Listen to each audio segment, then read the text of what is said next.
Now, on 105.9 FM and streaming worldwide on the WMAL app, O'Connor and Company. It's 6:07 on this Tuesday morning, the 21st day of October, 10 days from Halloween. Do you have your costume picked out yet? No, Julie, seriously, do you have your costume picked out yet? Not yet. Not yet. I'm working on it. Are you dressing up for Halloween? No, I was kidding. Oh.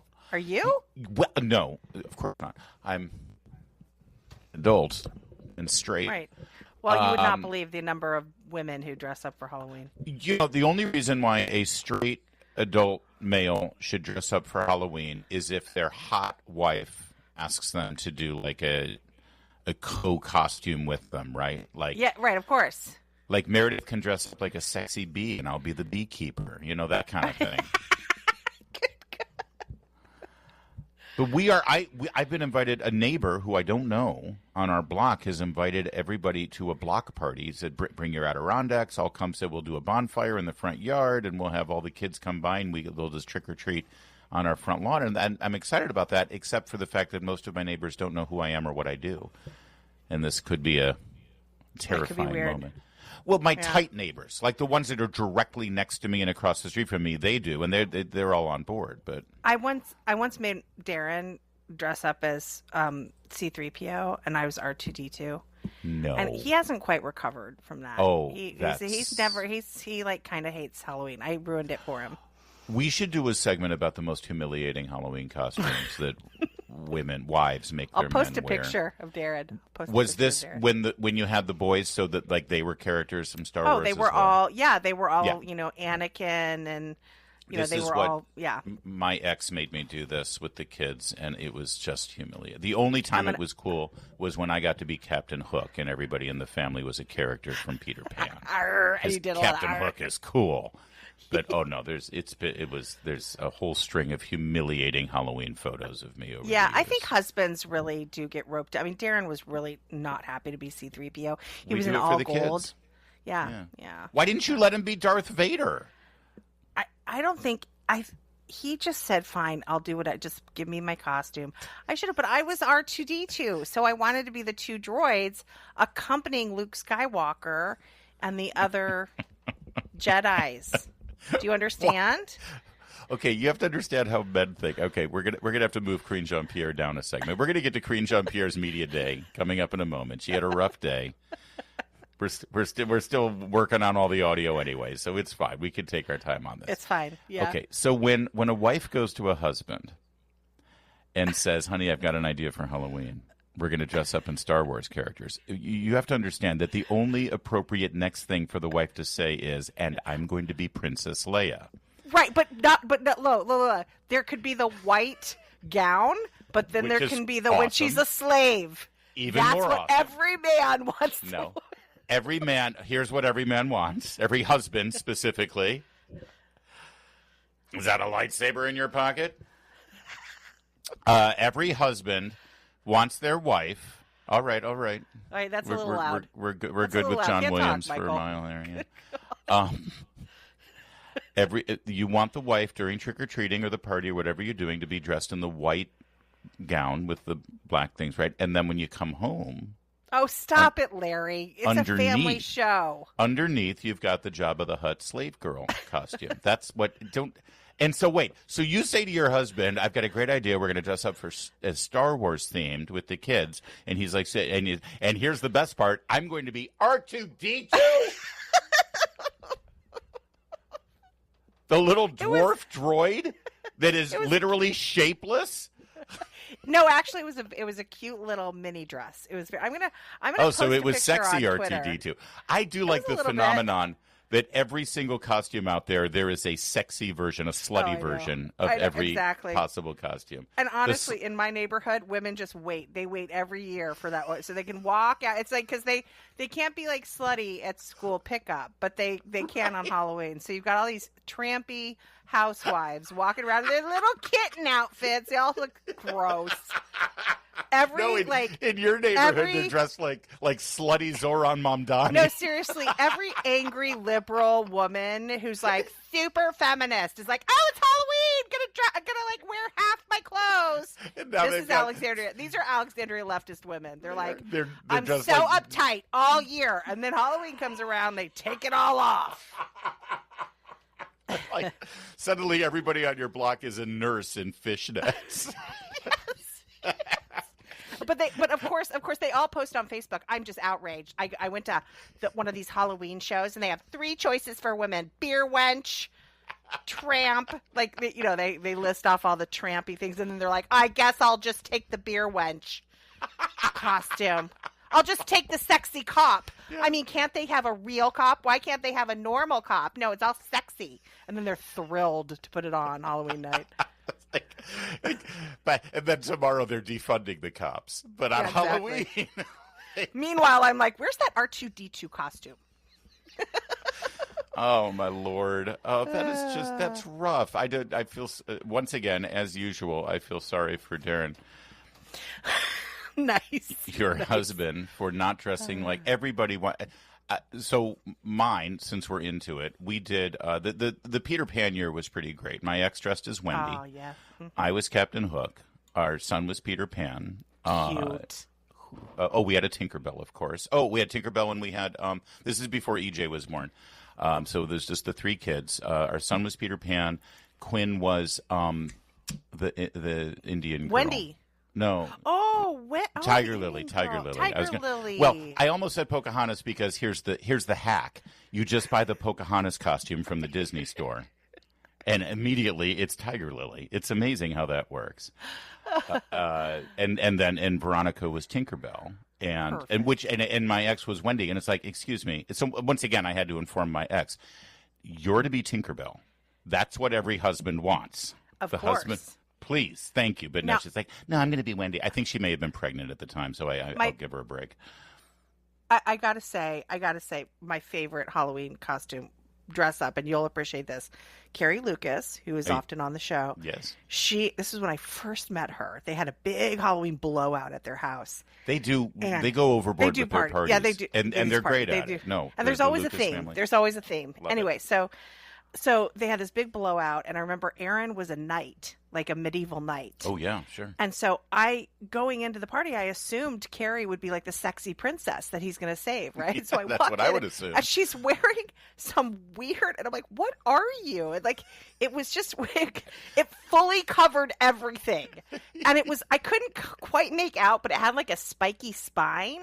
And I'm like, what are you? And she's like, I'm a dragon.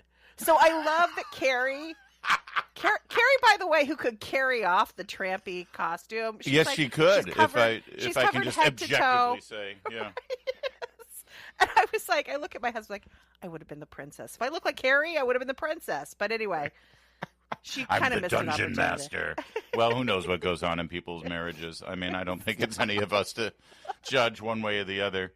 The worst year of the theme party, it was when the Broadway musical Wicked came out, and of course it was a big deal in our house.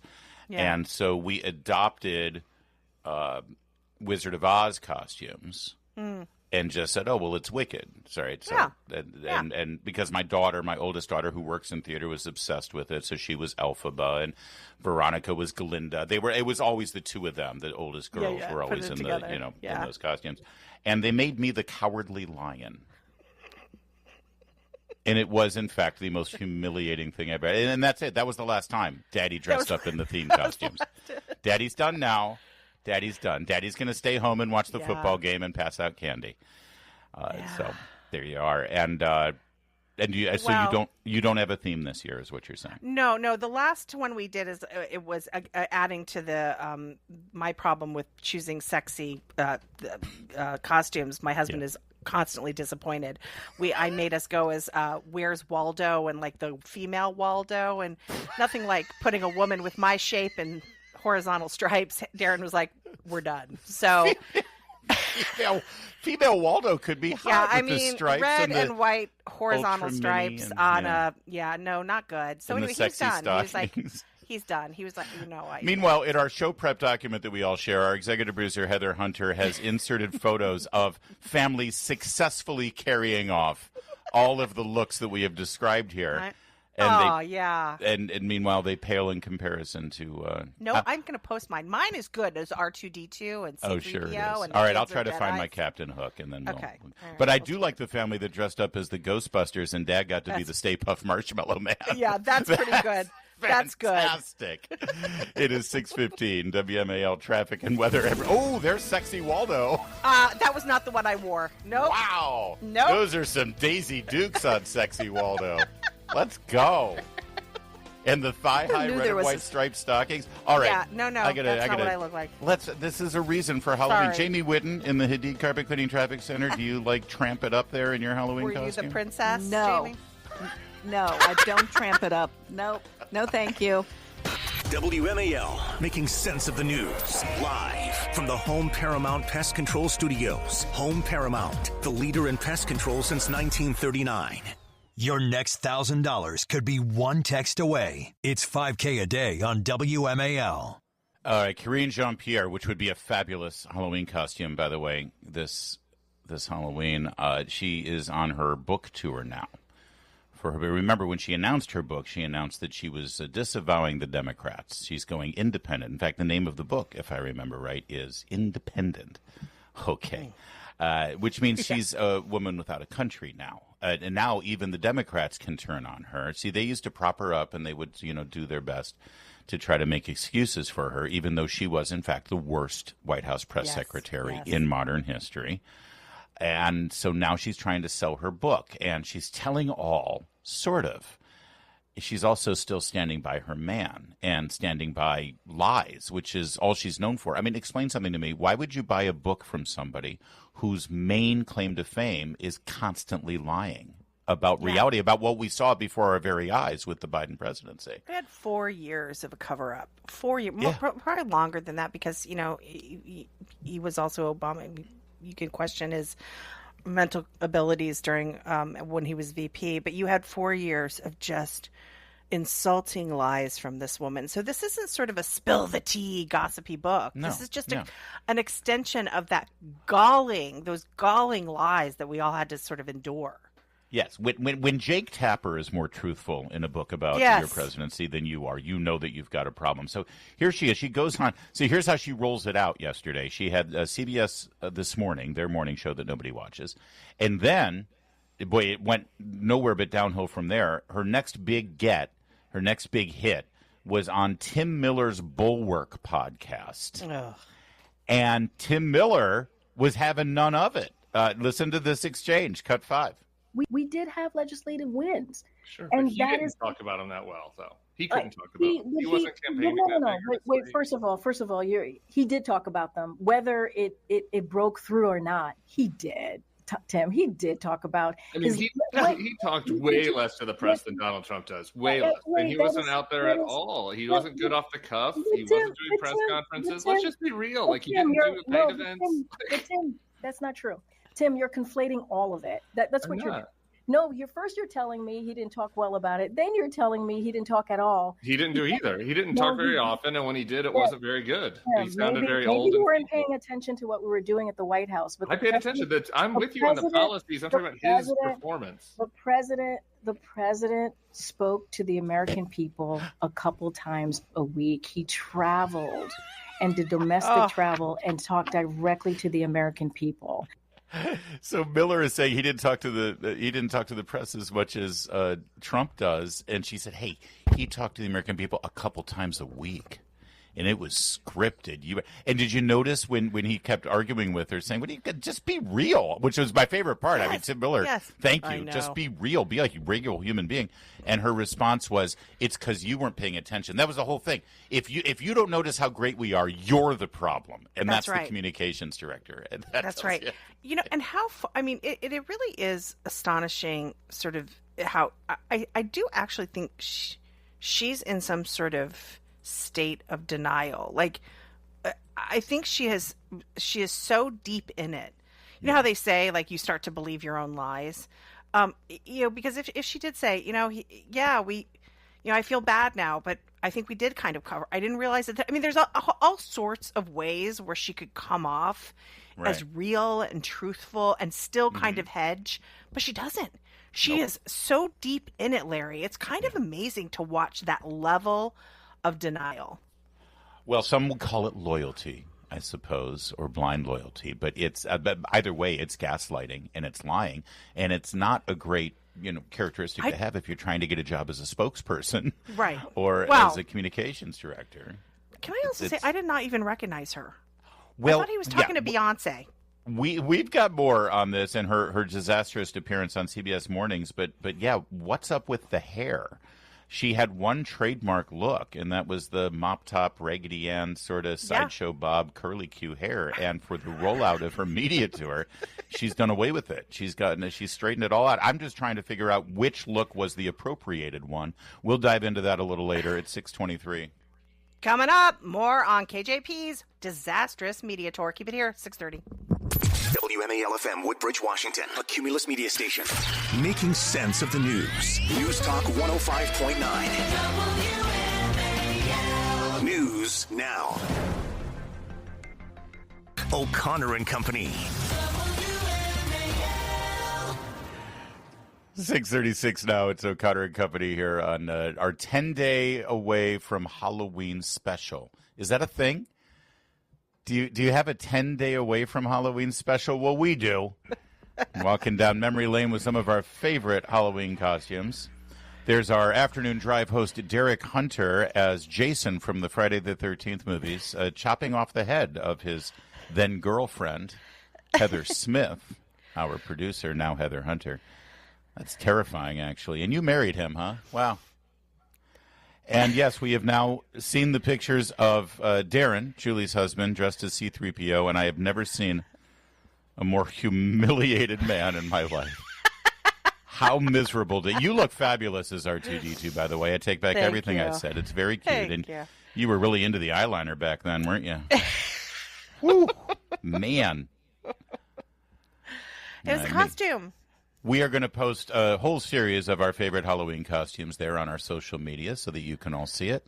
We'll make sure and by we, I mean the aforementioned Heather Smith, nay Hunter. Or is it Hunter, nay Smith? Coming up at 7:05, John Reed, nominee for Lieutenant Governor in Virginia. 7:35, Byron York. And at 8:05, Marianne Jensen, Prince William County mom, just trying to start a Turning Point USA chapter for her son. And boy, you will not be surprised when you learn that there's quite a bit of resistance to that. That's all coming up, and we're discussing Halloween costumes because we're 10 days out, and you got to get a move on. Gotta get ready. Those costumes going, absolutely. All right, so where to start here? Karine Jean-Pierre. So first of all, the hair. You're right; it's a Beyonce look. She's now straightened her hair. She had one signature look. Why would you change that look, especially if you're doing media and you're trying to sell your book? It's like stick with that look if you're really so. Is this her natural look and the curly hair was an affectation, or is the straight hair an affectation, or what's the story? I'm so confused. I have many questions. Well, I feel like that she was sort of defensive about her hair. Like she wanted it to look natural. She wanted sort of the natural curls of, sort of African-American hair. And now and I feel like that was kind of her thing. Yeah. And so now for her to straighten it, I'm confused because it was really a part of her identity to have naturally curly hair. Yeah. And to wear her hair, and it was sort of one of these, like black identity things. So I'm a little bit confused why now she's straightening it and she's trying to look like this. That box doesn't need to be checked anymore. Apparently, or something. I guess not. It's the weird thing is though when you identify somebody with a certain look, and it is so distinctive. Yeah, it's it's just I didn't recognize her. It doesn't look like her. I didn't either. The hair framed her face in a different way than her face is being framed now. Anyway, setting aside the superficial aspect of this. I am who I am. What can I tell you? Then the questions began on CBS Mornings. Gayle King is really going to lay into you, right? Really ask the tough ones. Oh, yeah. Well, this ended up being a really tough question. Do you think Biden could have been president through 2028? That was the tough question that she just couldn't handle. Cut 6. Like the notion that this person was up for being president to 2028 was up for the communications responsibility of this job and fighting. No, well, if he won again, he would have to have been president all the way till 2028. I think that's an absurd thing suggest that he could have been president. Do you think he could have been president in 2028? I can't speak to that. Here's what I. Well, obviously, no. But so was he up for it though? I guess. He didn't. I can't speak to that. That's the end of the grilling from Tim Miller. But I can't speak to that. What do you mean? So you don't have a brain? And the answer is, well, correct. I know we're focused on KJP here, but Tim Miller and his folks at the Bulwark, I'm sorry, but during the election, they were all in for Biden. They thought he certainly. I mean, I just find it kind of his reversal, Tim Miller acting like, oh, well, that's just absurd to think that Biden could be president through 2028. You were fine.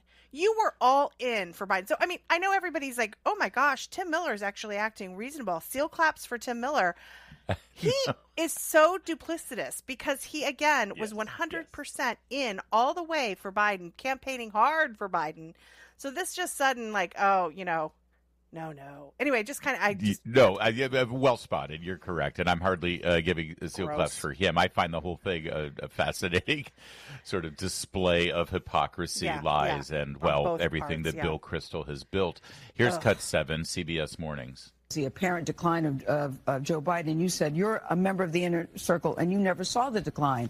And after that, I wrote, how? Yeah. You even write, Karine, that you were on the plane with him going to the debate and you didn't see anything.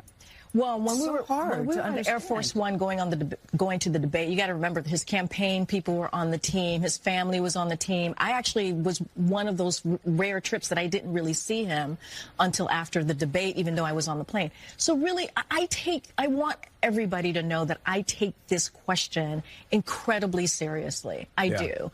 I was his White House press secretary, which means I had a role that saw him practically every day and traveled with him. And you saw nothing. For more than 95%.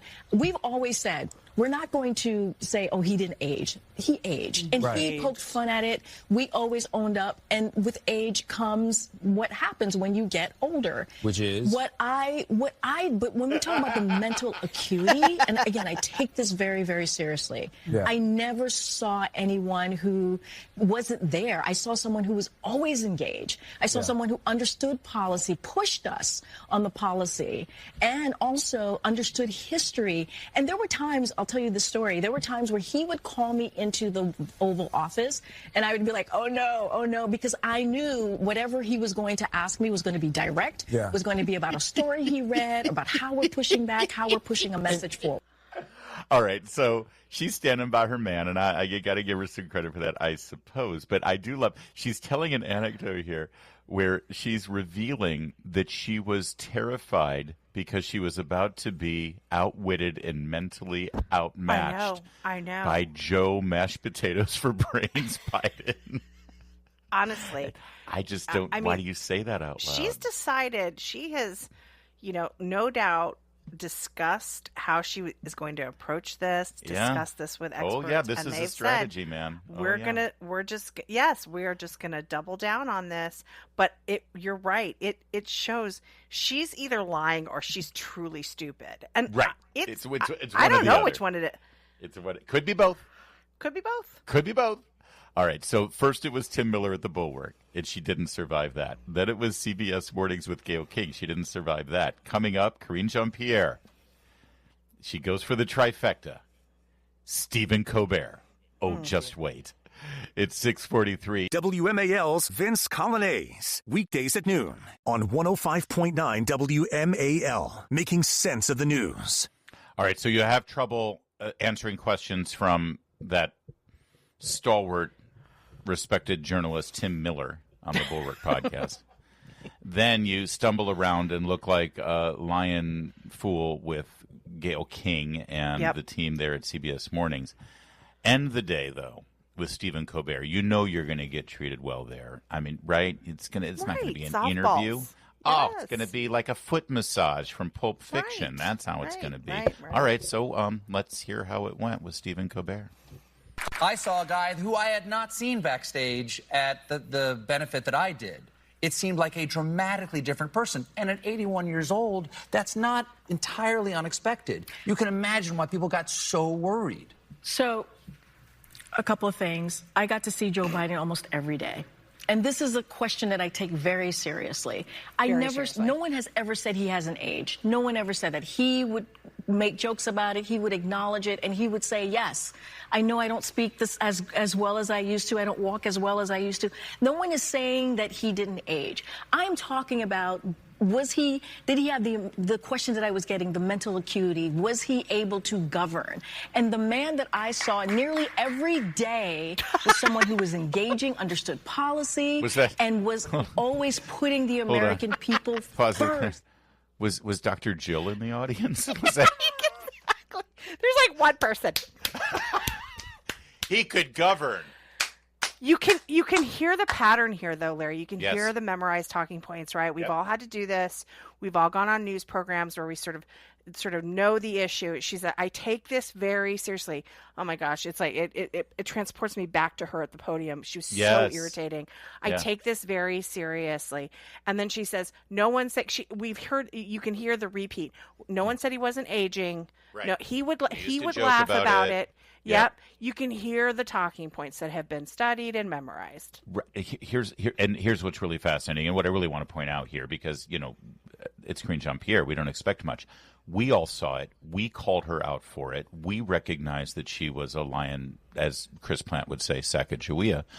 The difference is the Colbert and Gayle King and Tim, they would prop her up. They would defend her. They would say, how dare you? In fact, if you criticize Karine Jean-Pierre, you are racist, you are a homophobe, you are, sexist, whatever it is. Now, Joe Biden is of no use to them. In fact, that's right. Criticizing Joe Biden and calling out what we all saw at the time, what Karine Jean-Pierre herself called cheap fakes and right-wing propaganda about Joe Biden. Now, the only way that you got to start, retrenching and moving back from that. So they're more than willing to just throw her under the bus. They're more than willing to. Absolutely. And again, I go back to the main point, because the whole issue here is she's trying to sell her book. Who's buying this?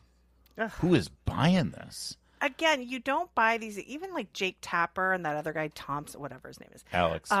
Alex Thompson. I would never buy that book because I don't want to support them. But I can understand people who want to, because there really are some revealing things in that book, right? Well, exactly. I mean, I didn't want to buy Kamala Harris's book until I heard that she was, ruthless and throwing people under the bus. It's like, okay, girl, sharpen the claws. Let's go. I'll take that. KJP is still at that podium. Yeah. She is still in the job. She is, because she knows she will forever be linked to Biden and what an embarrassment he was. All right, let's go to cut 9 here. Cut 9, a little bit more, because Colbert is suddenly Colbert is Mike Wallace. Isn't it true? Right. All right, here's Stephen Colbert. I don't think anybody questioned his heart or his policies, but it takes more than that to be the president of the United States. In a moment of great pressure on stage, we saw someone shock us and worry us. And nothing could assuage that worry. So I don't think it was necessarily a betrayal of Joe Biden, as other people saying, we don't think we were shown the Joe Biden that you saw. I saw every day a really ugly assault on someone who had 50-plus years of experience and who, again, objectively had done a good job as president of the United States. And it was heartbreaking to see that type of behavior.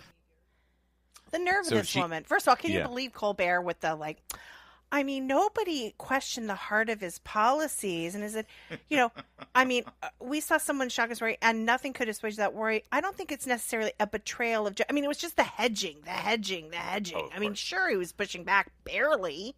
Well, it continues. Cut 10. That everything you're saying, I cannot fault the factual basis of what you're saying or your feelings about it. Yeah. But what happened was the debate performance. Everything is downstream of that. And no one is saying that the debate performance wasn't shocking, wasn't a disappointment. No one is saying disappointment is such a light term. I use your words. It was harrowing. I use your words. Okay, look, listen, we're never going to agree on this. We're not. Other than the fact that I'm glad that you came here tonight and I telling me to wrap over there. Would you like to say one more thing before we...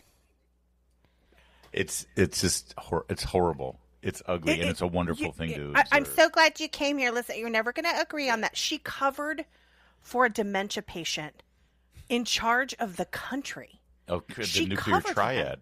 Yeah. This is Tokyo Rose. This is scary stuff. And they just like, oh, well, we're going to disagree. I mean, it's horrible what she did to the American public. Does she move on from this? Is there any? I mean, this was her opportunity to sort of carve out a new. No, of course she does, because the left always protects. They own all the institutions. They own all the universities. Yeah, she'll be just fine. Maybe. No, Larry. There is never any punishment for these people. Never. It's 6:54.